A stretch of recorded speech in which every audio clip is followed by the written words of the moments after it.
नमस्कार, मैं धीरेन्द्र श्री अरविंदो सोसाइटी की तरफ से आप सबका इस लाइव वेबिनार पे हार्दिक स्वागत करता हूँ। इस वेबिनार को ऑर्गेनाइज कर रहे हैं श्री अरविंदो सोसाइटी और इसे स्पॉन्सर कर रहे हैं एचडीएफसी बैंक। नवाचारों की इस कड़ी में हम जिस राज्य के नवाचारों का डिस्कशन आप सबके साथ कर रहे हैं, जिस राज्य के केस स्टडीज की चर्चा परिचर्चा हम आप सबके साथ कर रहे हैं, उस राज्य का नाम है झारखंड। मतलब हम झारखंड राज्य के शिक्षकों द्वारा दिए गए नवाचारों का डिस्कशन आप सबके साथ कर रहे हैं, मतलब उन नवाचारों को आप सबके साथ साझा कर रहे हैं। ऐसे ही हम विभिन्न राज्यों की नवाचार पुस्तिका, उन नवाचार पुस्तिका में क्या क्या नवाचार हैं, कौन से नवाचार हैं, किस नवाचारों को किस प्रकार से क्रियान्वित किया जा सकता है, क्या चुनौतियां आ रही थी शिक्षकों के सामने उन जिसकी वजह से ये नवाचार उनके समक्ष आया या सामने आया, उससे क्या परिणाम निकले या क्या फायदे हैं, ये सारी जानकारी हम आपसे साझा कर रहे हैं। हम कई राज्यों की नवाचार पुस्तिका पे आपसे चर्चा परिचर्चा कर चुके हैं। अब इस वक्त हम जिस राज्य की नवाचार पुस्तिका के नवाचार आप सबके साथ साझा कर रहे हैं, उस राज्य का नाम है, जैसे मैंने बताया, झारखंड। जब मैं कह रहा हूं कि उस राज्य की नवाचार पुस्तिका, तो मेरा सीधा मतलब ये है कि ये नवाचार झारखंड राज्य के शिक्षकों द्वारा हमें प्राप्त हुए और उनके नवाचारों को संकलित कर श्रेष्ठ नवाचारों की बेस्ट प्रैक्टिसेस की हमने एक बुकलेट बनाई, जिसमें हमने डिफरेंट केस स्टडीज बनाई और हर केस स्टडी के अंदर कई सारे नवाचार है। हमने एक केस स्टडी बनाई, आप यहाँ अगर लोगो पे देख रहे होंगे तो आपको जो लोगो दिख रहा होगा वो झारखंड राज्य का दिख रहा होगा, क्योंकि ये जो नवाचार पुस्तिका है वो झारखंड के शिक्षकों द्वारा हमें प्राप्त। सिमिलरली ऐसे ही हमने कई राज्यों की 35 राज्यों एवं केंद्र शासित प्रदेशों की नवाचार पुस्तिका प्रेषित की और कुछ राज्य जैसे उत्तर प्रदेश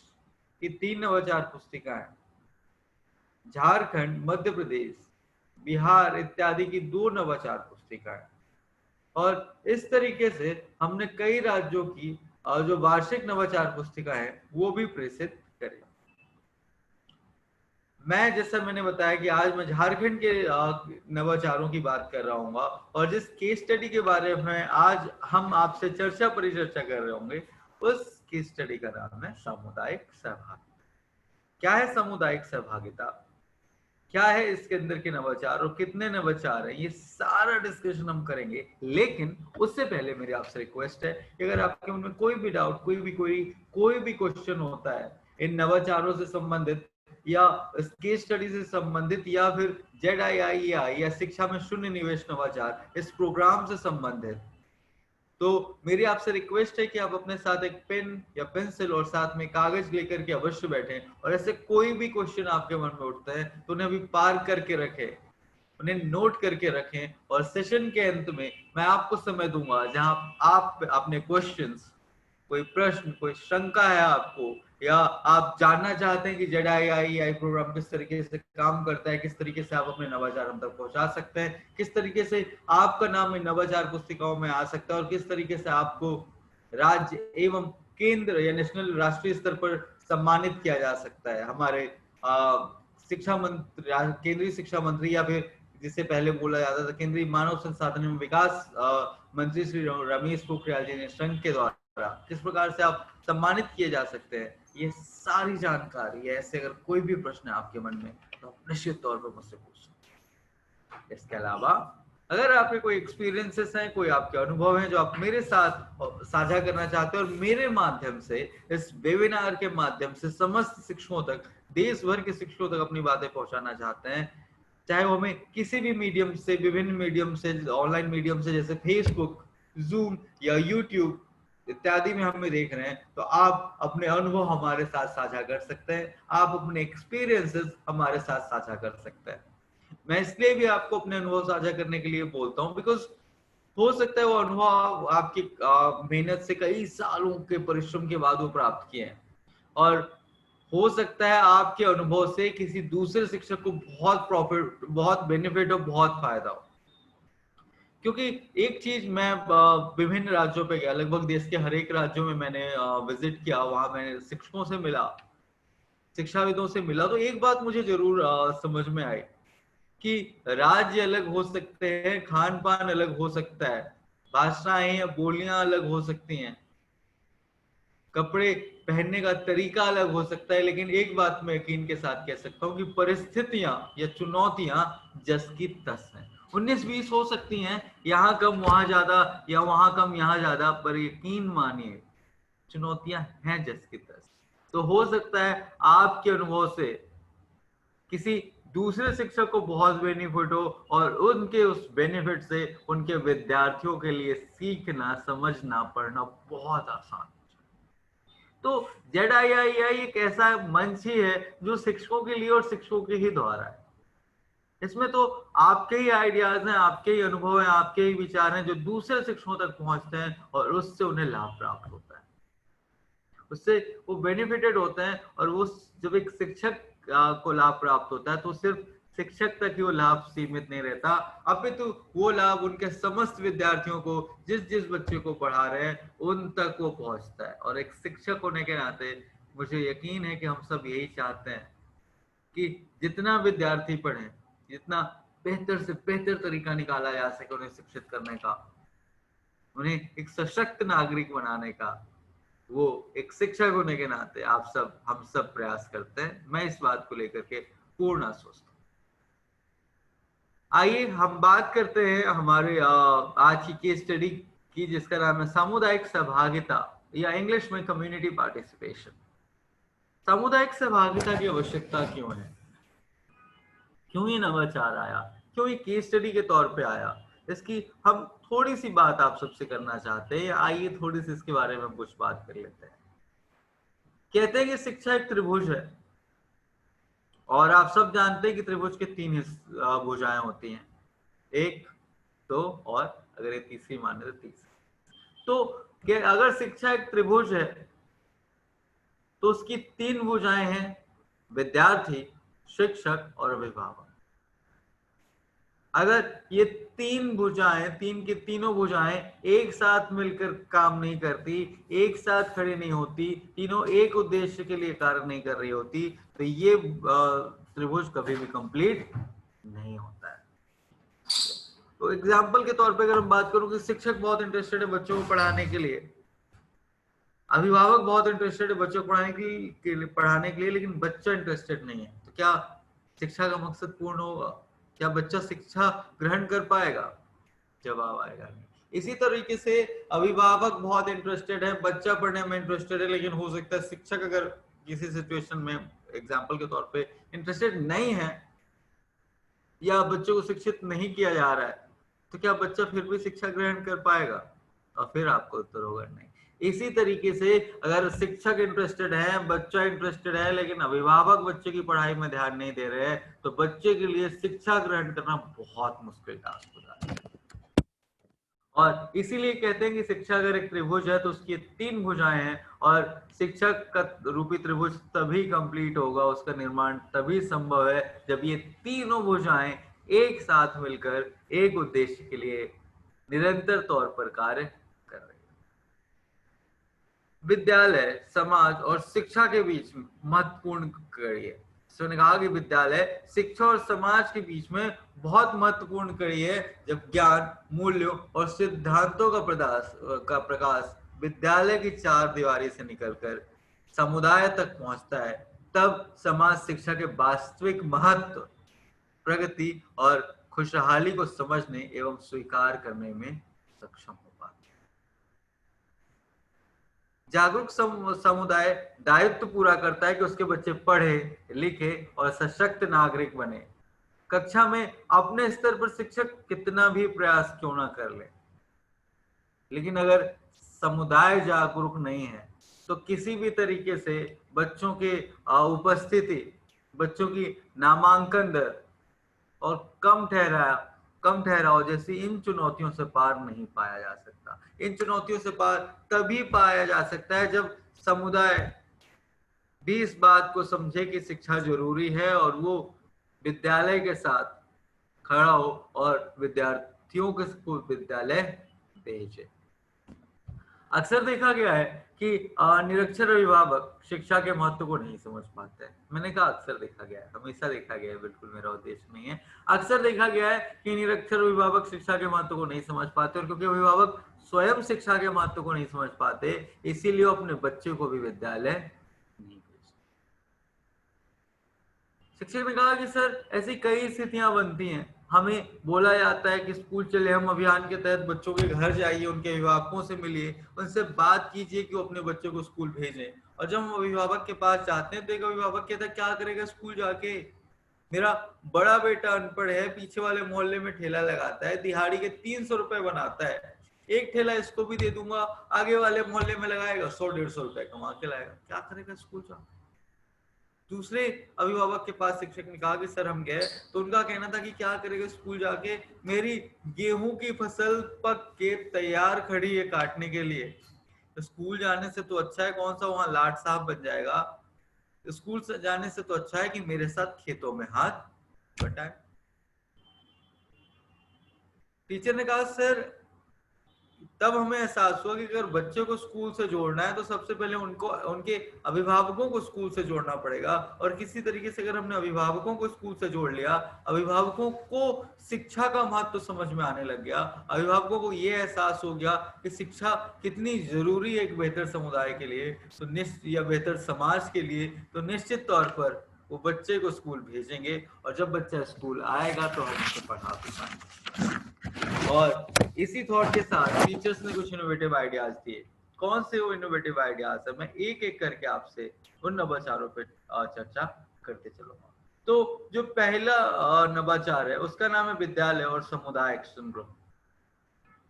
विद्यालय समुदाय के दृष्टिकोण, मूल्यों और व्यवहार का प्रतिबिंब है,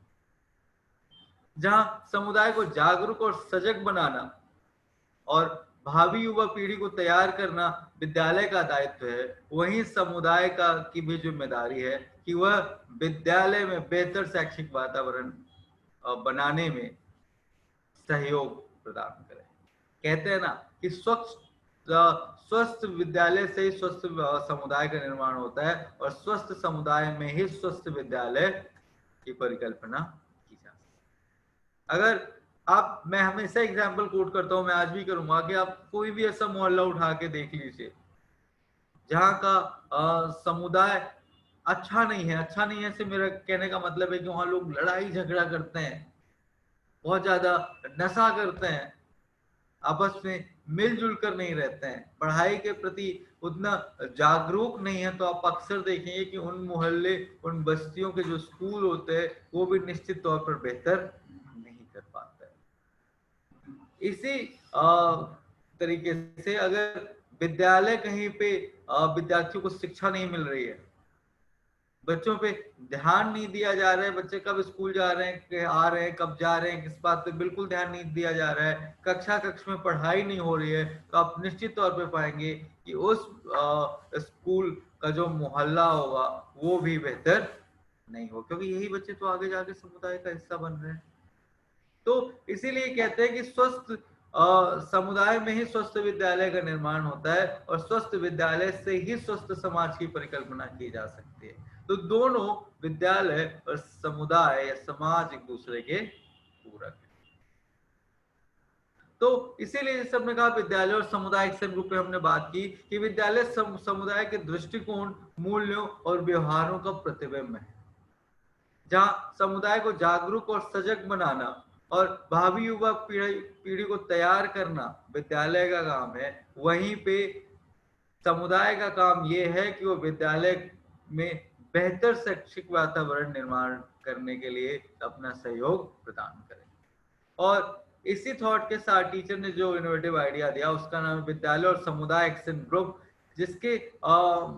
कई सारी गतिविधि कई तरीके से हम इम्प्लीमेंटेशन कर सकते हैं। किस तरीके से इसको क्रियान्वित किया जा सकता है, आइए इसको समझने का थोड़ा सा प्रयास करें कि किस तरीके से इसका विद्यालय एवं कक्षा में संप्रयोग किया जा सकता है। इस इनोवेटिव आइडिया से कि इससे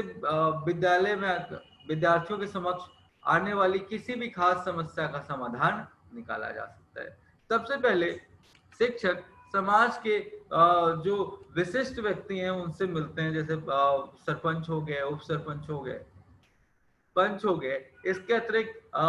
एनएम दीदी हो गई, जो मेडिक्स होते हैं, मेडिकल विभाग से जुड़े व्यक्ति, वो हो गए। कोई रिटायर्ड टीचर या प्रोफेसर या कोई आर्मी इत्यादि से व्यक्ति हैं, तो उनसे भी संपर्क किया जा सकता है। इन सारे व्यक्तियों से शिक्षक मिलते हैं और उन्हें बताते हैं कि समुदाय के सदस्यों को किस तरीके से मिल करके विद्यालय में बेहतर शैक्षिक वातावरण एवं समुदाय का बेहतर निर्माण करने की हमारी जरूरत है, और किस तरीके से हम एक समुदाय मिल करके एक एक्शन ग्रुप को तैयार कर सकते हैं, जिससे विद्यालय और समुदाय दोनों के लिए हम कुछ भला कर सकें, दोनों की बेहतरी के लिए हम प्रयास कर सकें। इसमें विभिन्न विभिन्न समूह बनाया जा सकता है। उदाहरण के तौर पर आम सभा समूह। आम सभा समूह क्या होता है कि इसका उद्देश्य मुख्यतः विद्यालय और समुदाय के विकास से जुड़े हुए विषयों पर चर्चा करना और उनका हल निकालना होता है। सिर्फ चर्चा करना ही नहीं, हल निकालना भी इसका उद्देश्य होता है। स्थानीय डॉक्टर, पुलिस अधिकारी, गांव के सरपंच, अन्य विद्यालयों के शिक्षक एवं शिक्षिका, समुदाय के विशिष्ट लोग इस आम समूह का हिस्सा, आम सभा समूह का हिस्सा बन सकते हैं, और जो भी आसपास विद्यालय फिर समुदाय में समस्या आ रही है उनके बारे में चर्चा करना और उनका निराकरण ढूंढना इस ग्रुप का काम होता है। दूसरा ग्रुप हो सकता है सह शैक्षिक सहयोग समूह। सह शैक्षिक सहयोग समूह जैसा नाम से ही समझ में आता है कि ये ग्रुप सहयोग करेगा बच्चों की सह शैक्षिक गतिविधियों में। तो ऐसे व्यक्ति जो योग जानते हैं, या कोई स्पोर्ट्स से जुड़े व्यक्ति है, कोई कुश्ती, रेसलिंग, कराटे आदि के जानकार व्यक्ति है, या कोई कला शिल्प आदि के जानकार व्यक्ति, किसी को सिलाई, कढ़ाई, बुनाई इत्यादि आती है, तो ऐसे व्यक्तियों से शिक्षक संपर्क करते हैं और उनसे अनुरोध किया जाता है कि वो विद्यालय में आकर बच्चों को सिखाने का कार्य करें, जिससे बच्चे आगे चलकर अपने अंदर विभिन्न जो जीवन कौशल है उनको बढ़ा सकें और विभिन्न कार्यों या पेशों के प्रति उनका इंटरेस्ट बढ़ सके, और आगे चलकर बच्चे रोजी रोटी का अपना रोजी रोटी के लिए कुछ कार्य कर सके और कुछ गतिविधियां, कुछ स्किल्स, कुछ कौशल सीख सके। इसके बाद अगला जो ग्रुप आता है वो होता है स्वेच्छा समूह। स्वेच्छा समूह, इस समूह का हिस्सा वह लोग बनते हैं जो स्वेच्छा से विद्यालय और समुदाय के लिए कार्य करना चाहते हैं। इसके लिए विद्यालय अपनी तरफ से समुदाय के लोगों को स्वेच्छा से नामांकित करने के लिए पत्र भेजता है, और जो स्वयं से अपने आप को इस ग्रुप में शामिल करना चाहते हैं वो स्वेच्छा ग्रुप में शामिल हो सकता है। ध्यान दें कि इसमें शिक्षक पहले से ही सभी को बता देते हैं कि इन ग्रुप में शामिल होने के लिए आपको किसी भी प्रकार का देयमान या वेतन विद्यालय के द्वारा नहीं दिया जाएगा। ये एक वॉलेंटियर सेवा है, स्वेच्छा से एक सेवा है जो आप विद्यालय और समुदाय के प्रति कर रहे हैं। इसके बाद क्रियान्वयन किस तरीके से होता है, ये थोड़ा सा इसको समझने का प्रयास करते हैं। इस गतिविधि का क्रियान्वयन समस्या और समाधान करने के लिए होता है। मतलब समस्या जो भी विद्यालय के समक्ष या समुदाय के समक्ष आ रही हैं, उनको किस प्रकार से समाधान किया जा सकता है, उसका इस एक्टिविटी का पूर्ण उद्देश्य यही। उदाहरण के तौर पे कि एक समस्या आई शिक्षकों के समक्ष, जो ये उठाई गई कि आंगनबाड़ी में बहुत सारे बच्चे आते हैं, लेकिन जब ये बच्चे आंगनबाड़ी से स्कूल में आते हैं, 5-6 साल के हो जाते हैं, तो ये बच्चे स्कूल आना, ज्यादातर बच्चे, कई सारे बच्चे स्कूल आना बंद कर देते हैं, जिससे उनकी शिक्षा वहीं पे रुक जाती है, समाप्त हो जाती है। आंगनबाड़ी का क्या उद्देश्य होता है, थोड़ा सा मैं डिस्कस कर लूं। वैसे तो आप सबको पता होगा, बट थोड़ा सा मैं यहाँ पे चर्चा कर लेता हूँ कि सरकारी योजना के तहत बच्चों की प्रारंभिक शिक्षा की व्यवस्था आंगनबाड़ी केंद्रों में की गई है, जहाँ बच्चों को घर जैसा माहौल मिलता है। बच्चे वहां पे खेलते हैं, बैठते हैं, एक दूसरे बच्चों के साथ समय व्यतीत करते हैं, खाना खाते हैं, और खेल खेल में ही बच्चे बहुत सारी चीजें जैसे अक्षरों का ज्ञान, कोई छोटी मोटी कविता या पोम, और के साथ साथ घर से दूर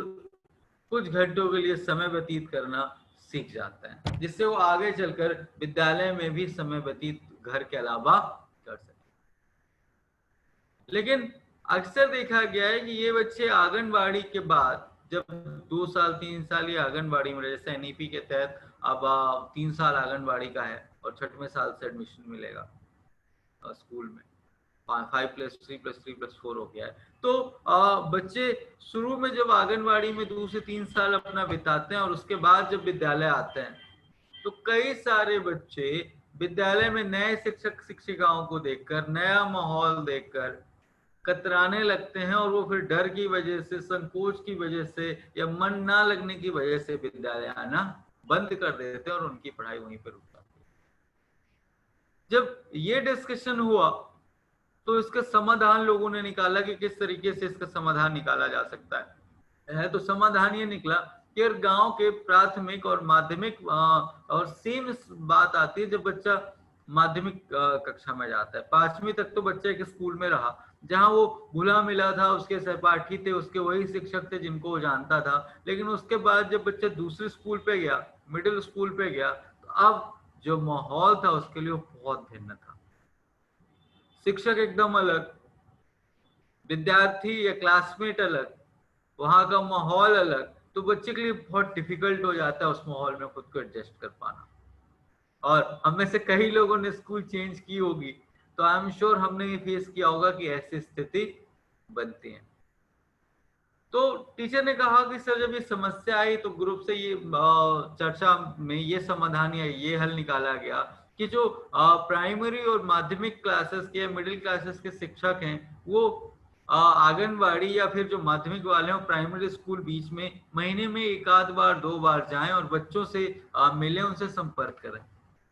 और यही काम शिक्षकों ने धीरे धीरे चालू किया। जो प्राइमरी स्कूल के शिक्षक थे वो आंगनबाड़ी में जाकर बच्चों के साथ कुछ समय व्यतीत करते थे, उनके साथ उन्होंने कुछ खेल खेलना प्रारंभ किया। और मिडिल स्कूल वाले टीचर्स ने प्राइमरी स्कूल के बच्चों के साथ भी ऐसा ही किया। इससे फायदा ये हुआ कि अब बच्चा जब नई स्कूल आता है, प्राइमरी स्कूल या मिडिल स्कूल में आता है, तो अब उसके लिए वो शिक्षक कोई अनभिज्ञ नहीं रहते हैं, वो वही शिक्षक रहते हैं जिन्हें बच्चा पहले से जानता हुआ रहता है। और जब बच्चा उन्हें पहले से जानता हुआ रहता है तो उसके लिए एडजस्ट कर पाना विद्यालय में उतना मुश्किल नहीं होता और उसके अंदर मन में जो समस्याएं या संकोच होते हैं वो भी अब दूर निश्चित तौर पे होने लगता है। तो इस तरीके से बड़ी आसानी से ये जो एक बड़ी समस्या थी बच्चों के नामांकन दर में कमी की, जिसको इस तरीके से शिक्षकों ने दूसरी ऐसी एक समस्या आई कि कई सारे अभिभावकों का और कई सारे टीचर्स का जब डिस्कशन हुआ जो विशिष्ट अतिथियों के साथ, नैनम दीदी के साथ, तो ये डिस्कस हुआ कि कई सारे अभिभावक प्रॉपर जानकारी ना होने के कारण जो आयरन की टेबलेट या फिर पेट के कीड़े मारने की टेबलेट, फाइलेरिया इत्यादि के जो टेबलेट या टीका होते हैं बच्चे नहीं लगवाते हैं, अभिभावक उनको नहीं भेजते हैं। यकीन मानिए हमारे देश में कई सारे ऐसे एरियाज हैं, कई सारे ऐसे क्षेत्र हैं जहां अभी भी अभिभावक समझते हैं कि इन टीकों को लगवाने से बच्चे के शरीर में बुरा परिणाम पड़ता है या बच्चे के शरीर को क्षति पहुंचती है। इसी बात को, इसी डर को दूर करने के लिए टीचर ने क्या किया कि उन्होंने विद्यालय में ही एक कार्यक्रम रखा। एक दिन डिसाइड किया जाता है जिसमें एनएम दीदी को या फिर जो सरकारी अस्पताल के डॉक्टर हैं साथ ही साथ उनको भी बुलाया जाता है, रिक्वेस्ट की जाती है कि आप विद्यालय आइए, क्योंकि वो भी विशेष समूह का हिस्सा है जैसे मैंने कहा। इसके बाद शिक्षक और जो विशिष्ट अतिथि रहते हैं वो समझाते हैं अभिभावकों को कि क्यों ये गोलियां खानी चाहिए, इससे क्या लाभ है और इससे कोई साइड इफेक्ट एज सच नहीं मिलता है। तो धीरे धीरे जब एनम दीदिया और जो डॉक्टर है ये बात समझाते हैं तो लोगों पे सकारात्मक प्रभाव पड़ता है और वो अपने बच्चों को गोलियां या टीका लगवाने से नहीं रोकते और टाइम से, समय समय पर अपने बच्चों को टीका या पोलियो के ड्रॉप इत्यादि पिलाते हैं। इसके बाद तीसरा, अगर हम एग्जाम्पल की बात करें तो एक बच्चे ने ये बात की कि किस या समुदाय से ये बात निकल के आई कि बच्चों के अंदर किस प्रकार से नैतिक मूल्यों का विकास किया जा सकता है। फॉर एग्जाम्पल, अक्सर देखा गया है कि ग्रामीण परिवेश में अभिभावक खेती या मजदूरी करने के लिए करते हुए जीवन व्यतीत कर देते हैं और उनकी शिक्षा के लिए उदासीनता बच्चों के भविष्य के लिए खतरा बन जाती है। जब वो स्वयं शिक्षा को लेकर उदास होते हैं तो बच्चा शिक्षा के उस महत्व को समझ नहीं पाता है। परिणाम स्वरूप बच्चा शिक्षा ग्रहण नहीं कर पाता और वो अनपढ़ या निरक्षर या कम पढ़ा लिखा हुआ बन करके रह जाता है। इससे समुदाय ने किस तरीके से समाधान निकाला, आइए इसको समझने की कोशिश करते हैं। विद्यालय समुदाय के ऐसे लोगों को आमंत्रित कर सकता है जो सीमित संसाधनों के बीच अपनी मेहनत और दृढ़ इच्छा से जीवन में जिन्होंने कुछ बेहतर कर दिखाया। ऐसे कोई अधिकारी, ऐसे कोई व्यक्ति, कोई व्यवसायी जिन्होंने बहुत कठोर समय व्यतीत किया, उनका बचपन काफी चुनौतियों भरा रहा, काफी समस्याओं में और कम संसाधनों के बीच जिन्होंने अपना जीवन निर्वहन किया, लेकिन वो पढ़ाई से नहीं रुके, वो पढ़ने से नहीं चूके, उन्होंने लगातार परिश्रम की और कुछ बहुत बेहतर मुकाम हासिल किया। जब ऐसे लोगों को विद्यालय बुलाया जाता है और ऐसे लोग अपना जीवन वृतांत, अपनी कहानी बच्चों के समक्ष, अभिभावकों के समक्ष रखते हैं, जिससे बच्चे और अभिभावक भी प्रेरित होते हैं और वो कोशिश करते हैं कि वो बच्चे कोशिश करते हैं कि वो पढ़े, ऐसा मुकाम पाए, और अभिभावक कोशिश करते हैं कि मेरा बच्चा भी पढ़े, वो भी इन अधिकारी जैसा, इन साहब जैसा जीवन में अपना भविष्य बनाए, कुछ बेहतर करे। तो ये था हमारा पहला इनोवेटिव आइडिया, समुदाय और विद्यालय एक्शन ग्रुप। आइए बढ़ते हैं हमारे दूसरे इनोवेटिव आइडिया की तरफ, जिसका नाम है बात मान वरना हम तेरे मेहमान। जैसा मैं पहले भी आपसे बात कह रहा था कि अक्सर देखा गया कि निरक्षर अभिभावक शिक्षा के महत्व को नहीं समझ पाते हैं, और क्योंकि अभिभावक स्वयं शिक्षा के महत्व को नहीं समझते, इसीलिए वो विद्यार्थियों को भी स्कूल नहीं भेजते हैं। छात्रों का शैक्षिक स्तर सुधारने के लिए शिक्षक चाहे कितने ही प्रयास क्यों ना कर लें, लेकिन अगर समुदाय या अभिभावक उदासीन है बच्चों को स्कूल भेजने के लिए, तो बच्चा और शिक्षक बेहतर रिजल्ट नहीं दे पाएंगे, क्योंकि बच्चे का ज्यादातर जो समय होता है वो घर में ही बीतता है। बच्चा हो सकता है 4, 5 या 6 घंटा विद्यालय में व्यतीत करता हो, लेकिन उसके बाद का सारा समय बच्चे का स्कूल के बाद घर में ही गुजरता है। और अगर अभिभावक उदासीन है बच्चों की शिक्षा को लेकर, तो यकीन मानिए शिक्षा, जैसे हम बोलते हैं टेढ़ी खीर, सच में वो टेढ़ी खीर ही विद्यार्थियों के लिए हो जाती है।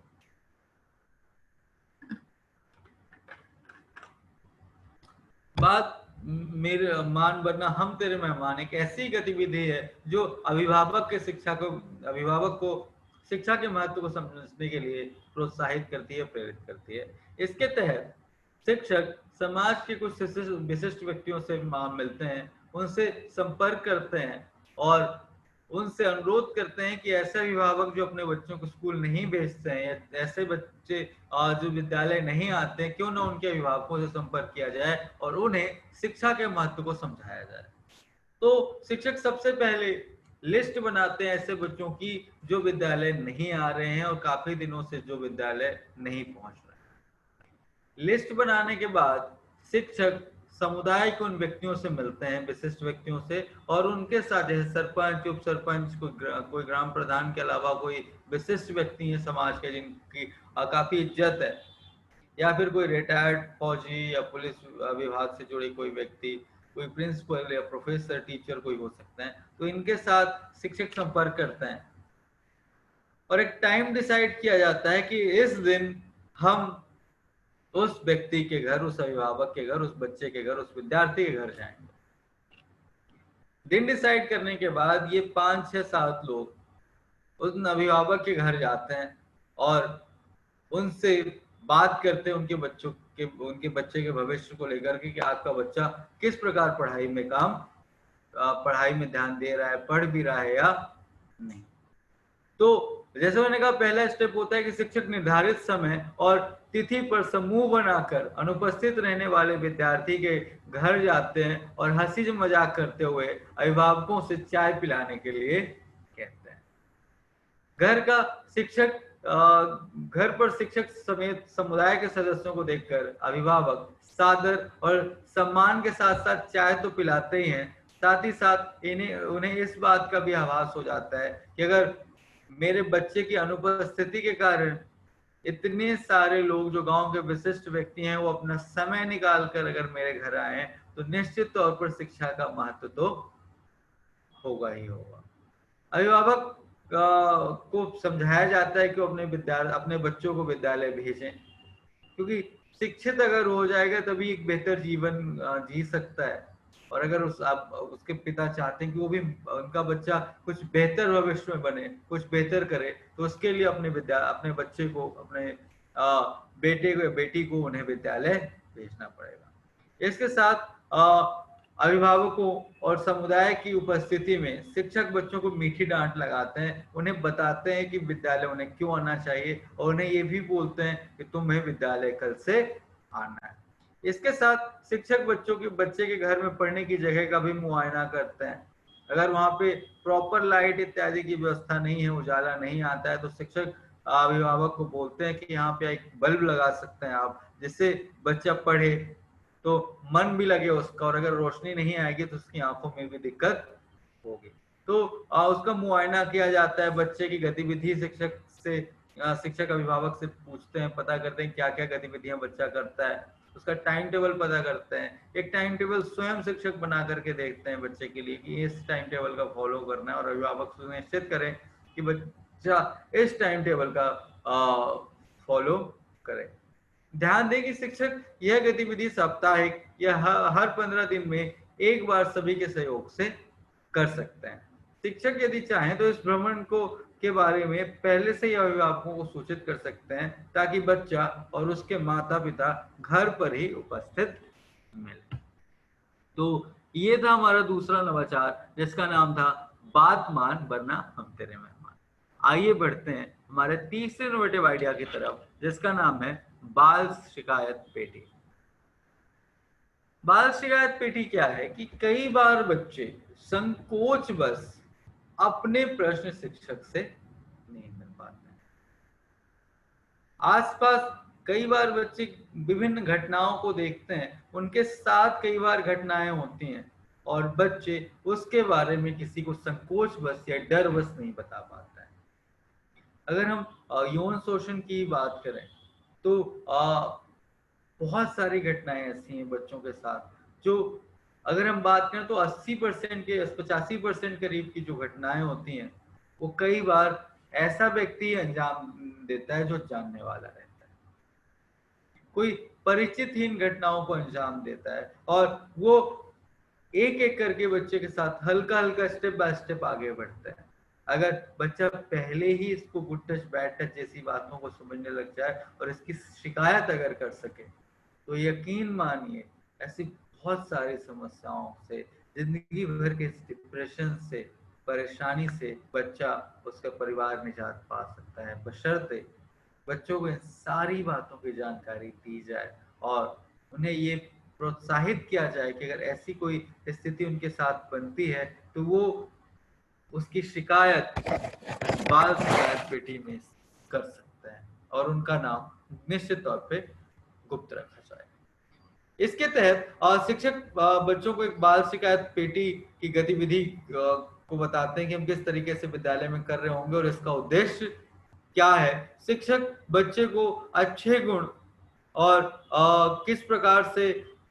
हम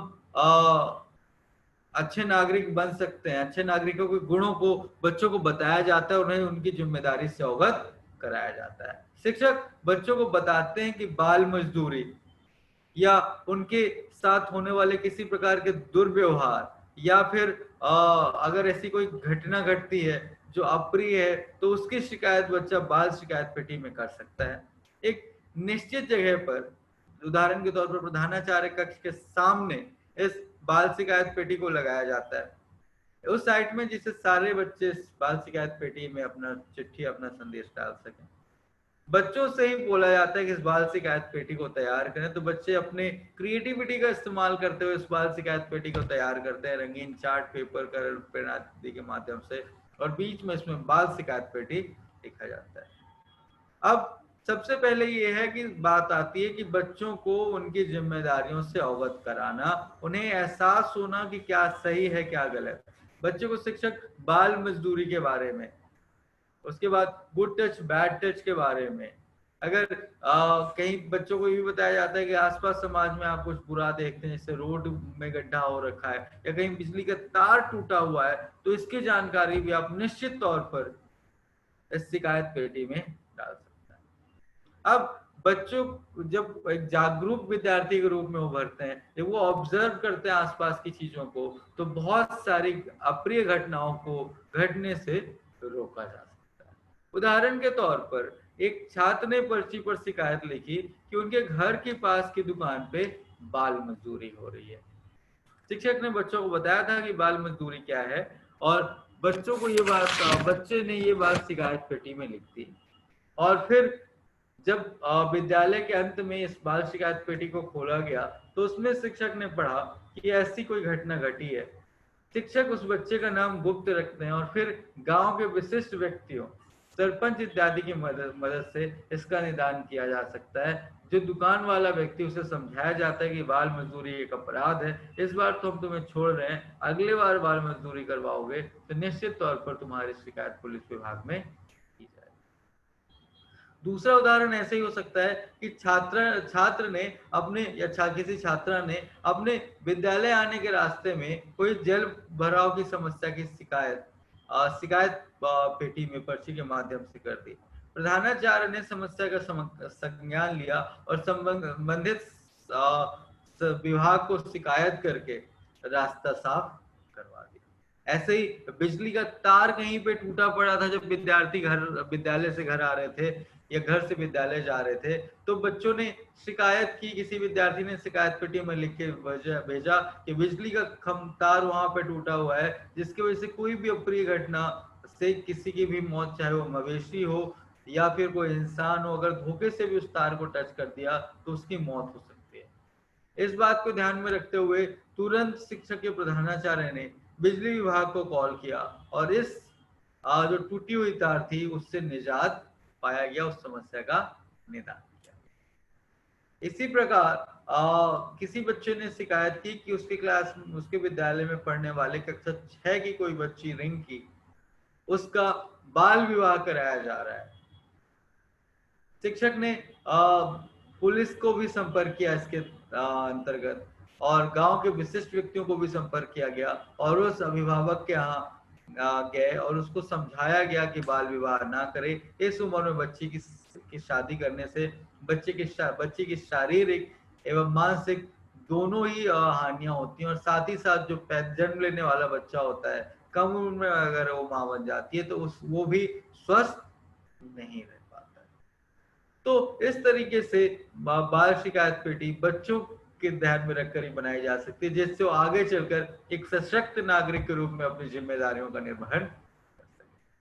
आइए बढ़ते हैं हमारे चौथे और आज के अगले आखिरी इनोवेटिव आइडिया की तरफ, जिसका नाम है सामुदायिक अभिभावक। जैसा मैंने ये बात आज 2 बार कही आपसे कि निरक्षर अभिभावक शिक्षा के महत्व को नहीं समझ पाते हैं, ये अक्सर देखा गया है। पर मैंने कहा अक्सर देखा गया है, कई बार अभिभावक आपने कोई ऐसे भी देखे होंगे कि जो बच्चा है उसका अभिभावक पान का ठेला लगा रहे हैं, लेकिन वो अपने बच्चों को बेहतर से बेहतर तालीम, बेहतर से बेहतर शिक्षा देने का प्रयास करते हैं। उनका कहना होता है कि मैं और मेरी जिंदगी तो पान लगाते हुए गुजर गई, लेकिन मेरा बच्चा पान का ठेला नहीं लगाएगा, वो बढ़िया नौकरी करेगा, ऑफिसर बनेगा, साहब बनेगा। तो कई बार ऐसे भी अभिभावक होते हैं जो निरक्षर होते हैं लेकिन शिक्षा के महत्व को समझते हैं। टीचर ने कहा कि सर, गांव में जो ऐसे अभिभावक होते हैं जो शिक्षा के प्रति जागरूक नहीं है अथवा निरक्षर हैं या दोनों ही हैं, तो ऐसे अभिभावक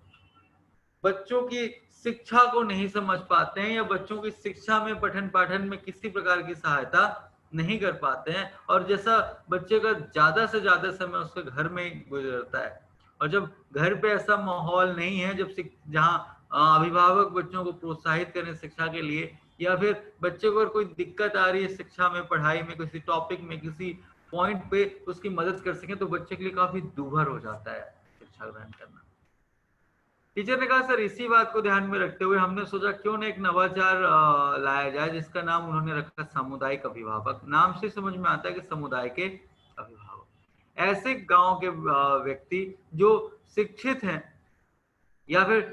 शिक्षा के प्रति जागरूक हैं, या शिक्षित और शिक्षा के प्रति जागरूक दोनों हैं, ऐसे व्यक्तियों से संपर्क किया जाता है और उन्हें बोला जाता है कि आप उन बच्चों को पढ़ाएं जो जिनके अभिभावक शिक्षित नहीं हैं, और आप समाज के प्रति अपनी जिम्मेदारियों का निर्वहन कर सकते हैं। उन्हें यह भी बताया जाता है कि इसके लिए कोई अमाउंट, कोई दे, कोई राशि विद्यालय की तरफ से दे नहीं होगी, या ही विद्यार्थी जो है वो कोई फीस, ट्यूशन फीस नहीं देगा। ये स्वेच्छा के अनुसार अगर समाज के लिए कुछ बेहतर करना चाहते हैं अभिभावक, तो निश्चित तौर पर इन बच्चों को पढ़ाने की जिम्मेदारी ले सकते हैं। शिक्षक उन छात्रों की सूची बनाते हैं जिनके अभिभावक अशिक्षित हैं। इसके बाद करीब 8 से 10 छात्रों का समूह बनाकर उनकी जिम्मेदारी उन सामुदायिक अभिभावक को दी जाती है। विद्यालय अवकाश के बाद बच्चे अलग अलग अभिभावकों के साथ 8 से 10 के ग्रुप में या समूह में बैठ करके शिक्षा ग्रहण करते हैं। इन अभिभावकों को सिर्फ न सिर्फ पढ़ाने की जिम्मेदारी बच्चों को दी जाती है, बल्कि उनके नियमित विद्यालय आने की भी जिम्मेदारी शिक्षक होती है। अगर बच्चा विद्यालय नहीं जा रहा है तो शिक्षक उसकी जानकारी एकत्रित करते हैं कि वो आखिर विद्यालय क्यों नहीं जा रहा है, और उसे विद्यालय भेजने का दायित्व निर्धारित अभिभावक का ही बन जाता है। इसके अलावा अभिभावक प्रतिदिन की सामूहिक कक्षा समाप्ति पर अगले दिन कक्षा में पढ़ाए जाने वाले विषय तय कर लेते हैं, ताकि छात्र अगले दिन कक्षा में तैयारी के साथ आ सके। ध्यान दें, जैसे मैंने कहा कि शिक्षक जो विद्यार्थी हैं, जो सामुदायिक अभिभावक हैं, वो समूह के आसपास के ही हों, या उसी मोहल्ले या उसी टोले के हों, जिससे उनके लिए एकत्रित हो पाना और बच्चों के लिए शिक्षा ग्रहण कर पाना आसान, उन्हें बहुत दूर ना जाना पड़े। तो ये थे आज के 4 इनोवेटिव आइडिया जो मुझे आप सबके साथ डिस्कस करने थे, साझा करने थे। उम्मीद करता हूँ सामुदायिक सहभागिता के स्टडी के अंतर्गत ये नवाचार आपको पसंद आए होंगे। अगर आपके मन में कोई क्वेश्चन, कोई डाउट है इन नवाचारों से संबंधित, या फिर अगर आप कोई मन में इस प्रोग्राम को लेकर कोई संशय, कोई प्रश्न आप पूछना चाहते हैं, तो आप निश्चित तौर पर मुझसे पूछ सकते हैं। या फिर अगर आपके कोई अनुभव है आप साझा करना चाहते हैं, तो आप या तो फेसबुक में कमेंट के माध्यम से, या जूम की आईडी आपको दिख रही होगी फेसबुक कमेंट बॉक्स में, तो वहाँ पे आप अपनी सीधे हमसे जूम पे जुड़ सकते हैं। या फिर अगर आप जूम से हमसे कनेक्टेड हैं, तो अपने प्रश्न, अपने अनुभव हमारे साथ निश्चित तौर पर साझा कर सकते हैं। तो अगर कोई अनुभव है आपके, या कोई एक्सपीरियंसेस हैं, या कोई प्रश्न है, तो मैं आपसे अनुरोध करूंगा कि आप मेरे से पूछें, और इस प्लेटफॉर्म के माध्यम से, इस वेबिनार के माध्यम से आप अपने अनुभव देश भर के शिक्षकों तक या उन व्यक्तियों तक जो हमें किसी भी media platform such as Facebook, Zoom या फिर यूट्यूब के माध्यम से हमें देख रहे हैं, आप उन तक अपने विचार निश्चित तौर पर पहुंचा सकते हैं। तो अगर आपके कोई अनुभव हैं, कोई एक्सपीरियंसेस हैं, कोई प्रश्न है, तो मैं आपसे अनुरोध करूंगा कि आप निश्चित तौर पर मेरे साथ उन्हें साझा करें।